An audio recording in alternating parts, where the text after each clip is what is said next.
نحمده ونصلي على رسوله الكريم أما بعد أعوذ بالله من الشيطان الرجيم بسم الله الرحمن الرحيم رب اشرح لي صدري ويسر لي أمري واحلل عقدة من লিসানি يفقه قولي সম্মানিত দর্শক শ্রোতা আসসালামু আলাইকুম ওয়া রাহমাতুল্লাহি ওয়া বারাকাতুহু।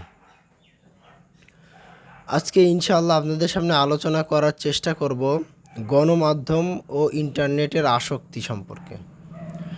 ভয়ঙ্কর একটা জাতি বিধ্বংসী কাজ থেকে আসুন সংক্ষেপে জানার চেষ্টা করি।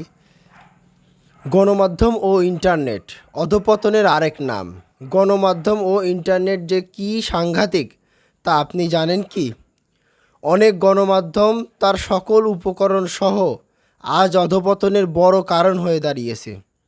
ভাইরা, কোনো কোনো গণমাধ্যমের কাজই হলো কামনা বাসনার রগে বর্ণনা তুলে ধরা, মানুষের মনে যৌন সুরসুরি উস্কে দেওয়া, প্রণয় ভালোবাসার প্রতি উদ্বুদ্ধ করা, সমাজ থেকে লজ্জা শরম উঠিয়ে দেওয়া, যার লজ্জা শরম মেনে চলে তাদের নিন্দা করা, যুবকেরা যাতে অপরাধ ও অবক্ষয়মূলক কাজের অনুশীলনে মেতে ওঠে সেই জন্য তাদের উৎসাহিত করা, তারা যাতে পরস্পরে মিলে সমাজ ও চরিত্র বিধ্বংসী অনুষ্ঠান করে তাদের জন্য সেই ধরনের অনুষ্ঠানের রূপরেখা তুলে ধরা ইত্যাদি ইত্যাদি।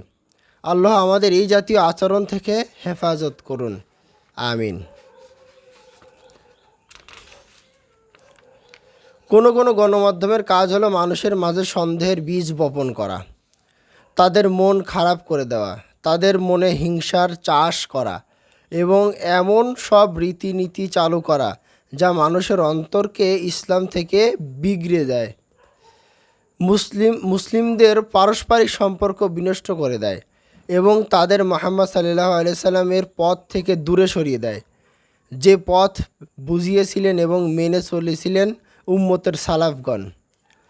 এইসব গণমাধ্যম সর্বদা কিছু লোকের দিকে, কিছু গ্রন্থের দিকে এবং কিছু নতুন নতুন চিন্তা ও দর্শনের দিকে আহ্বান জানায়, যার দ্বারা প্রভাবিত যুব সমাজ নিজেদের সমাজ ও সমাজের নেতৃস্থানীয় আলেম ও শাসক শ্রেণীকে খারাপ দৃষ্টিতে দেখে থাকে।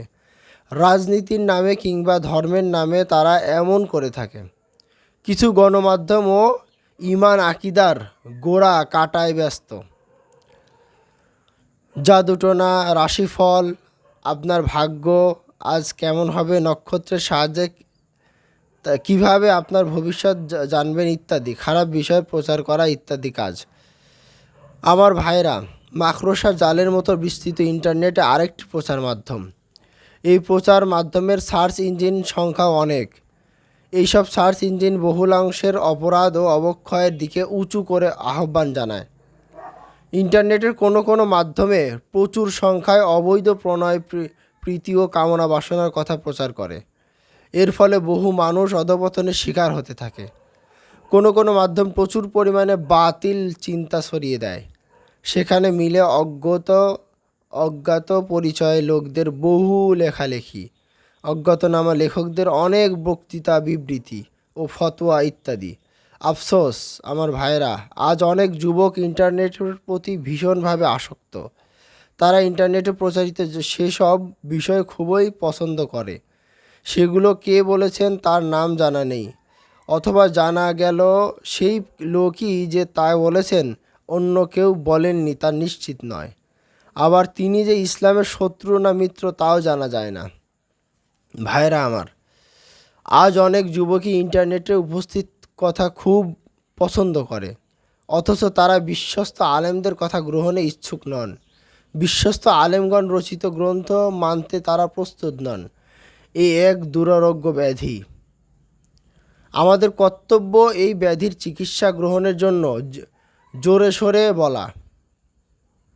এই ব্যাধির চিকিৎসা হিসেবে বলবো যাদের অন্তরে যথার্থ মর্যাদাবোধ আছে, যারা কল্যাণের পথের পথিক, যারা গণমাধ্যম সম্পর্কে অবহিত, যারা মুসলিম উম্মাহকে সাথে নিয়ে আল্লাহর দেখানো সিরাতুল মুস্তাকিমের উপর চলতে আগ্রহী তাদের অবশ্যই গণমাধ্যমের এই ভয়াবহ ক্ষতি সম্পর্কে সচেতন থাকতে হবে।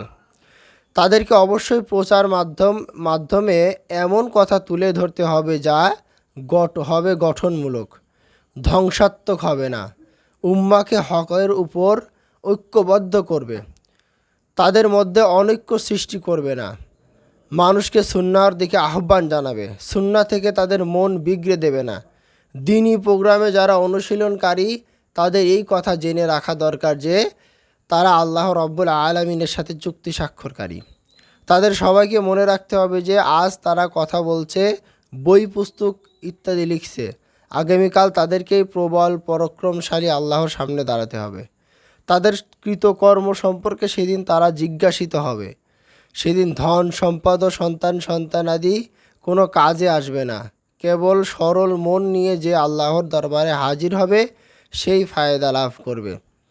তাদের আরও জেনে রাখতে হবে যে শরীয়তের আলোকে জনমানুষের উপকার সাধন, যে ধরনের কথায় তাদের কল্যাণ হবে তা তাদের সামনে তুলে ধরা তাদের জন্য অবধারিত ও নির্ধারিত ফরজ। জনগণ তাদের পিছনে আসুক কিংবা না আসুক, এবং তাদের কথা মানুষের দৃষ্টি আকর্ষণে সমর্থ হোক কিংবা না হোক, সর্ব অবস্থায় তারা তাদের দায়িত্ব পালন করে যাবে। গণমাধ্যমের আলোকমাত্রাই নিম্নের হাদিসের বাস্তবায়ন তাদের জীবনের লক্ষ্য নির্ধারণ করবে।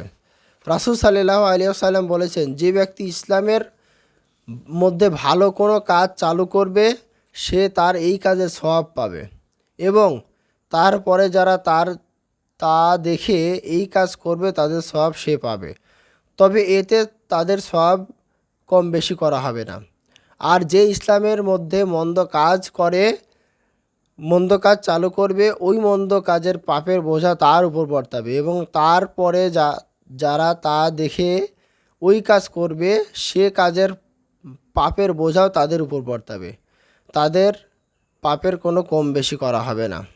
হাদিসটি আছে সহিহ মুসলিম 1017 নম্বর হাদিস, সহিহ মিশকাত 210 নম্বর হাদিস। সুতরাং যিনি আলোচনা করেন তিনি যে কোনো ক্ষেত্রে, বিশেষত প্রচার মাধ্যমে আলোচনাকে অবশ্যই খেয়াল রাখবেন যে তিনি যদি লোকজনকে কল্যাণের দিকে আহ্বান জানান তাহলে তিনি কল্যাণ লাভ করবেন, এবং একের পর এক আগত কল্যাণের সুসংবাদ লাভ করবেন। পক্ষান্তরে কোনো আলোচক যদি ভ্রান্ত কোনো কথা কিংবা কাজের দিকে আহ্বান জানায়, আর যদিও লোকেরা তার সে কথা কিংবা কাজকে খুব চমৎকার আকর্ষণীয় বোধ করে, এবং যদি প্রচুর লোক তাতে অংশ নেয়, তবুও তার মনে রাখতে হবে যে এই আলোচনার মাধ্যমে তিনি নিজের কাঁধে এমন বোঝা চাপাচ্ছেন যা বহনের ক্ষমতা তার নেই। এর ফলে বস্তুত তিনি নিজের উপর একের পর এক অথৈ ভ্রান্তি তুলে নিচ্ছেন, আর নানাজনে তার কথিত ভ্রান্ত পথ অবলম্বনের কারণে কিয়ামত দিবসে তিনি এমন অবস্থায় হাজির হবেন যে সেই নানাজনের ভ্রান্তির পর ভ্রান্তির দায় নিজের কাঁধে বয়ে বেড়াবেন। কাজেই কোনো মুসলিম যখন গণমাধ্যমে কিংবা অন্য কোথাও কথা বলবেন তখন তাকে অবশ্যই আল্লাহকে ভয় করে কথা বলতে হবে।